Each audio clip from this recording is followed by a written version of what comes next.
This channel does not promote any violent, harmful, or illegal activities. All content provided by this channel is meant for an educational purpose only. গত কয়েকদিনে পুলিশকে কাঠগড়ায় তুলতে শোনা গিয়েছে এবং দেখাও গিয়েছে রাজ্যের শাসক নেতাদের, হেভিওয়েট নেতাদের বললে হয়তো কম বলা হবে। এবার পুলিশের একাংশের বিরুদ্ধে অনাস্থা দেখালেন স্বয়ং পুলিশ মন্ত্রী।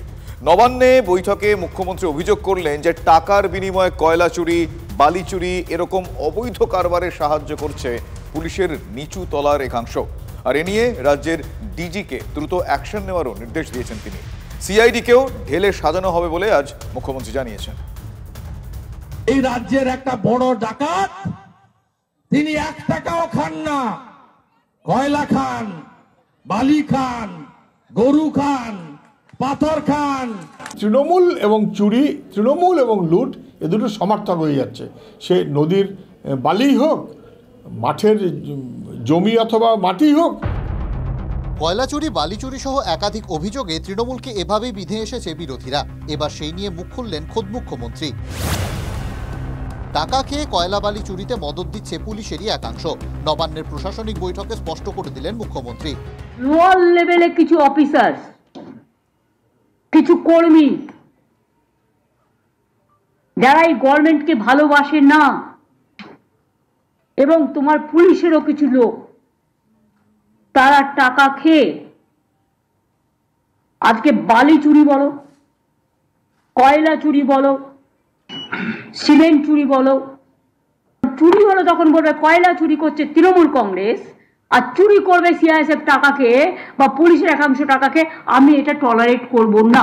সর্বত্র পুলিশের বিদ্রোহ করা দরকার, বিশেষ করে যারা থানাগুলো পরিচালনা করেন।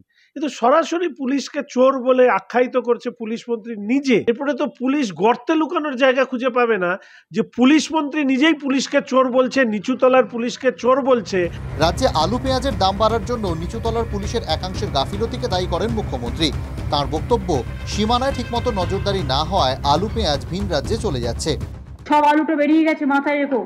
আজকে আলুর দাম বাড়ছে, আমার খাওয়ার পেঁয়াজ নেই, আমাকে নাসিক থেকে আনতে হয়, আমার পেঁয়াজ বাইরে বিক্রি হয়ে যাবে। এটা কিছু মিডল ম্যান আছে, তারা করে, সেই দালালির টাকা তারা ভাগ দেয় একে একে তাকে। এটা যাতে না হয়, each and everybody is to take care. তুমি এসটিএফ কে স্ট্রং করো, অ্যান্টি করাপশন ব্যুরোকে স্ট্রং করো। সম্প্রতি রাজ্যে ঘটে যাওয়া বেশ কয়েকটি অপরাধের ঘটনায় পুলিশের ইন্টেলিজেন্স নিয়ে প্রশ্ন তুলে দিয়েছিলেন শাসক দলের নেতারাই। পুলিশকে বলবো, অ্যাক্ট নাও। ইন্টেলিজেন্স কোথায়, নেটওয়ার্ক কোথায়? কি করে কলকাতা শহরে বিহার থেকে 9mm পিস্তল আসছে, এটা তো ভাবা দরকার। পুলিশ কি করে? এই পরিস্থিতিতে মুখ্যমন্ত্রী বৃহস্পতিবার জানান, রাজ্য গোয়েন্দা সংস্থা সিআইডির সর্বস্তরে রদবদল করা হবে। আমি সিআইডি রিসাপেল করব টোটালটাই। আর যার বিরুদ্ধে কমপ্লেন আছে, কমপ্লেন পেলে ক্রস চেক করো। কেউ কেউ মিথ্যে কথা বলেও কমপ্লেন করে। সত্যি যদি প্রবলেমটা জেনুইন হয়, তাহলে টেক স্ট্রং অ্যাকশন।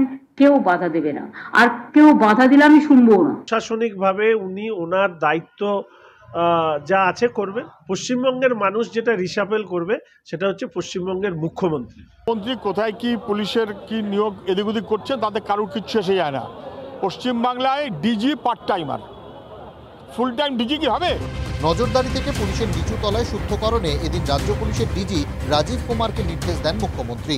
বিভিন্ন সরকারি প্রকল্প নিয়ে যখন বৈঠক করতে বসছেন মুখ্যমন্ত্রী মমতা বন্দ্যোপাধ্যায়, সেখানে কিন্তু প্রথমেই তিনি ডিজি রাজীব কুমারের নাম করলেন। অর্থাৎ কোথাও পুলিশ মন্ত্রী হিসেবে যেমন তার রাজীব কুমারের উপর ভরসা রয়েছে, তেমনি সরকারি বিভিন্ন কাজে প্রকল্পগুলিতে যাতে কোথাও দুর্নীতি মাথাচাড়া না দিতে পারে, তার জন্য রাজীব কুমারের উপর যে মুখ্যমন্ত্রীর ভরসা বাড়ছে, তা এক কথায় আজকের বৈঠকে স্পষ্টই বোঝা গেল।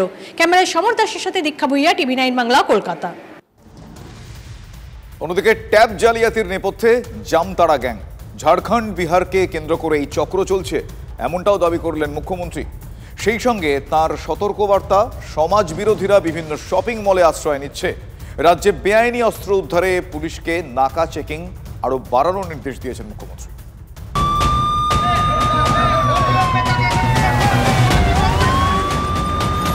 ট্যাবের টাকা জালিয়াতি নিয়ে গত কয়েকদিন ধরে তোলপাড় রাজ্য। ঘটনার তদন্তে নেমে এই জালিয়াতিতে বিহার যোগ পেয়েছেন তদন্তকারীরা। একই সঙ্গে তাদের অনুমান টাকা হাতানোর পেছনে কলকাঠি নেড়েছে জামতাড়া গ্যাং। তাতে এবার শিলমোহর দিলেন মুখ্যমন্ত্রীও। জামতাড়া একটা চক্র আছে, এটা নিয়ে একটা সিনেমাও হয়েছিল। চক্রটা ঝাড়খণ্ড, বিহার এসব জায়গাকে কেন্দ্র করে বিভিন্ন পলিটিক্যাল পার্টির শেল্টারে থেকে তারা আসছে, বিভিন্ন মলে এসে আড্ডা মারছে, গ্রুপিং তৈরি করছে, অপারেশন করছে, কোথাও না কোথাও গেস্ট হাউসে ভাড়া নিয়ে নিচ্ছে। শহরের একটি শপিং মলে জাল টাকার হদিশ পাওয়া গিয়েছে বলে মুখ্যমন্ত্রী জানিয়েছেন। তাই শপিং মলগুলোতে নজরদারি বাড়ানোর নির্দেশ দিয়েছেন তিনি। মলগুলোকে সাবধান হতে আবেদন জানাবো। আমরা কিছু কমপ্লেন পেয়েছি কিছু কিছু জায়গায় যেখানে ফেক কারেন্সি আসছে। আমরা অনেকগুলো ইম্পিউট পেয়েছি। সব শপিং মল খারাপ না, সব শপিং কমপ্লেক্স বা বিজনেস সেন্টার খারাপ না, কিন্তু সবাইকে সতর্ক হতে অনুরোধ করছি, পাবলিককেও সতর্ক হতে অনুরোধ করছি। এই সব জায়গায় এসে এরা শেল্টার নেয়। সীমান্ত দিয়ে আবারও জাল টাকা এবং বেআইনি অস্ত্র বাংলায় আসছে বলে এদিন দাবি করেন স্বয়ং মুখ্যমন্ত্রী। তার অভিযোগ, এই ইস্যুতে কেন্দ্র তার দায় এড়িয়ে যাচ্ছে। বর্ডার আমাদের হাতে নেই, বর্ডার কিন্তু সেন্ট্রাল গভর্নমেন্টের আন্ডারে। ফেক কারেন্সি কি করে আসছে? Why they are not taking appropriate action? রেলের মধ্যে থেকে অনেক আর্মস আসছে। আমরা 17-18টা আর্মস ফ্যাক্টরি অলরেডি খুঁজে বের করেছি বিহারের ওদিক থেকে, যেখান থেকে আর্মস আসছে। জিএমদের ডেকে দরকার হলো তুমি একবার বলো, চিফ সেক্রেটারিকে আমি বলবো ডিজিকে সাথে নিয়ে, ওখানে জিআরপি এবং আরপিএফকে বলবে চেক করতে। প্রতিটি জেলার সীমানায় এবং আন্তঃরাজ্য সীমানায় দিনে রাতে বাধ্যতামূলক নাকা চেকিং এর নির্দেশ দিয়েছেন মুখ্যমন্ত্রী। দীক্ষা ভূঁইয়ার রিপোর্ট, টিভি9 বাংলা। কলকাতা পুলিশের ভারপ্রাপ্ত যুগ্ম কমিশনার গোয়েন্দা প্রধানের পদ সামলাবেন রূপেশ কুমার, আর এই মুহূর্তে তিনি যুগ্ম কমিশনার ট্রাফিক পদে আছেন। গোয়েন্দা প্রধানের পদটি অতিরিক্ত দায়িত্ব হিসেবে তিনি সামলাবেন। গতকালই কলকাতা পুলিশের অতিরিক্ত পুলিশ কমিশনার 2 মুরলীধর শর্মার বদলি হয়। তিনি নির্বাচনের সময় থেকে কলকাতা পুলিশের যুগ্ম কমিশনার গোয়েন্দা প্রধানের পদটি অতিরিক্ত দায়িত্ব হিসেবে সামলাচ্ছিলেন। আমার সহকর্মী দীক্ষার কাছে আপডেট রয়েছে, আমি দীক্ষার কাছ থেকে জানবো। দীক্ষা, দেখো, গতকালই একটি অর্ডার হয় যেখানে বলা হয়েছিল যে মুরলীধর শর্মা, যিনি কলকাতা পুলিশ কমিশনারের অতিরিক্ত পুলিশ কমিশনার হিসেবে দায়িত্ব পালনের পাশাপাশি যুগ্ম কমিশনার গোয়েন্দা প্রধানেরও দায়িত্ব সামলাচ্ছিলেন নির্বাচনের সময় থেকে, কিন্তু গতকালই বদলির অর্ডার হয় এবং তাকে যে আমাদের স্টেট পুলিশ একাডেমি রয়েছে তাকে সেখানে বদলি করা হয়। রূপেশ কুমার এই মুহূর্তে যুগ্ম কমিশনার ট্রাফিক পদে রয়েছেন, তাকে অতিরিক্ত দায়িত্ব হিসেবে যুগ্ম কমিশনার গোয়েন্দা প্রধানের দায়িত্ব সামলানোর দায়িত্ব দেওয়া হয়েছে আজ থেকে। ধন্যবাদ দীক্ষা।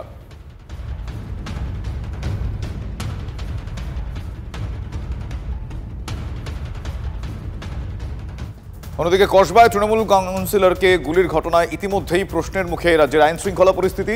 এরই মধ্যে এবার আরও এক তৃণমূল কাউন্সিলরকে তার বাড়িতে দুষ্কৃতী গিয়েছে। বাড়ির দরজা খোলা পেয়ে সোজা কলকাতা পুরসভার 68 নম্বর ওয়ার্ডের কাউন্সিলর সুদর্শন মুখোপাধ্যায়ের বাড়িতে ঢুকে পড়েন এক ব্যক্তি।